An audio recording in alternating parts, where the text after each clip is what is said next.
Let me ask you something. How much studying have you actually done of 9/11 other than what the government's told you and what mainstream media has told you? I've been studying it 4 years. I was editor of a national newspaper. I've talked to people. Wait a minute. In depth every day for 5-6 months. Really? So I know a lot about it. Well, one thing I do know is, let me ask you this then. You cannot say that any member of the Bush administration knew it was going to happen or wanted it to happen. It's a ridiculous thing to say. Ridiculous. Okay, let's talk about your BBC.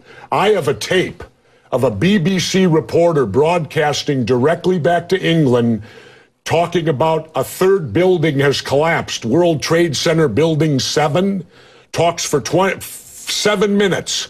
All the while she's talking, World Trade Center Building 7 is still standing right behind her. It didn't fall for another half hour, yet they were doing a pre-broadcast back to England that, yes, it's true, you need to that this building fell and it hadn't fallen yet. If you're trying to make out the British Broadcasting Company, one of the most respected news organisations in the world, was inventing huge buildings falling over, you need to have a break, Jesse. Well, as you can see behind me,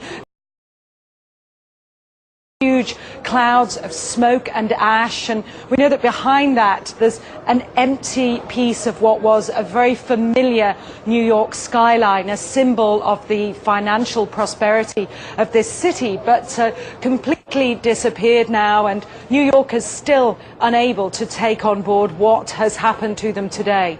Presumably there were very few people in the Salomon building when it collapsed. I mean, there were, I suppose, fears of possible further collapses around the area. New York, very much a city still in chaos. The phones are not working properly, the subway lines are not working properly, and we know that down there near the World Trade Center... Are you kidding me? This is a fact, my friend. Very sensible point, and you make some crackpot points. That's your opinion? Yes. How many people here think I make crackpot points? Yeah. 1.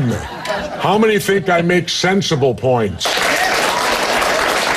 You're in a minority, my good friend. You're the minority.